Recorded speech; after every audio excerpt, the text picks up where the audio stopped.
As you can see, this red velvet cake is so soft, moist, and super delicious.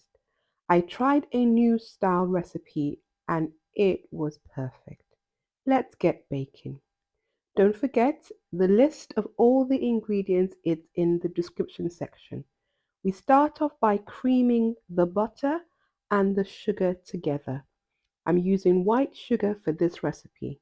While the butter and sugar is creaming, add all your dry ingredients together in one bowl. I've already got plain flour in there. I'm adding salt, cocoa powder, as well as bicarbonate of soda. Then I'm going to mix them all together using a whisk until it's nicely combined. By mixing all your dry ingredients at this stage, it minimizes the need to do so much mixing when you add the flour to the batter. It's always a good idea to scrape down your bowl during the mixing process to make sure that everything is nicely combined. If there's still things at the bottom that's not well combined, let your mixer go for a little bit longer. I'm adding oil. I'm using sunflower oil. You can use that or any neutral oil that doesn't have a strong flavor that will affect the taste of your cake. Also add vanilla. Here I'm using vanilla bean paste, which is one of my favorite types of vanilla. You can also use vanilla extract. That works nicely as well. Next, you add vinegar. I'm using malted vinegar because that's what I have available. You can also use white vinegar or apple cider vinegar if that's what is available to you. Next, we're going to add the red coloring. It is red velvet cake after all. Now, I'm using powdered food coloring, which I quite like using because I think it gives me good coloring. But you can also use regular gel food coloring. Don't use liquid food coloring, you'll not get a vibrant red. And I would say to you, if you want to get really, really super bright red velvet, then you need to add a lot more food coloring. I've added the egg yolks, so you'll notice that I only use egg yolks. This is where this recipe is different from your regular recipe, and you'll see why later on. But this particular trick makes it taste absolutely amazing. So we're going to add the dry ingredients into the bowl. So you want to add a third dry ingredients, about half or to a third of your buttermilk while mixing on slow to allow it to just combine. And then you're going to repeat that process, add dry ingredients and then buttermilk until all the dry ingredients and all the buttermilk has been used up. Now, let me just ask you one quick question. If you love baking and you've not subscribed to my channel, then you are missing out. I post at least 2 videos every week on cake recipes and cake decorating techniques that will help you make amazing cakes. So please hit that subscribe button now. Thank you.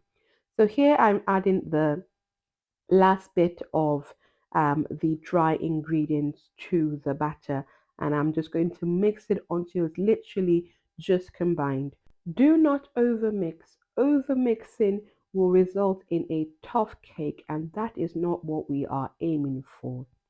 Now, the last bit, and this is the bit of the recipe that makes a huge difference, is we are going to whisk the egg whites on its own.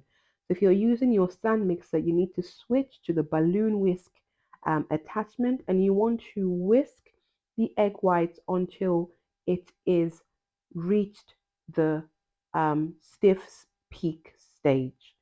So this is a sped up video, but you can see how the egg white becomes more frothy until it really, really keeps its shape. Now here you can see that this is the stiff peak, and I'll show you how you can test.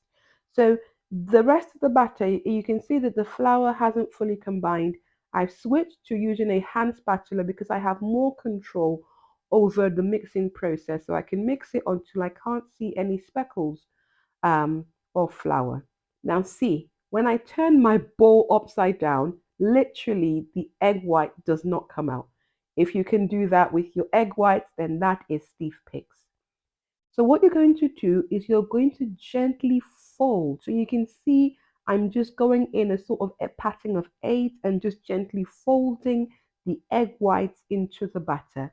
This technique is called folding, and it allows you to incorporate the egg whites into the mixture without knocking out the air that you've whipped into the egg whites. And this is part of what makes this cake really, really nice, soft, and fluffy.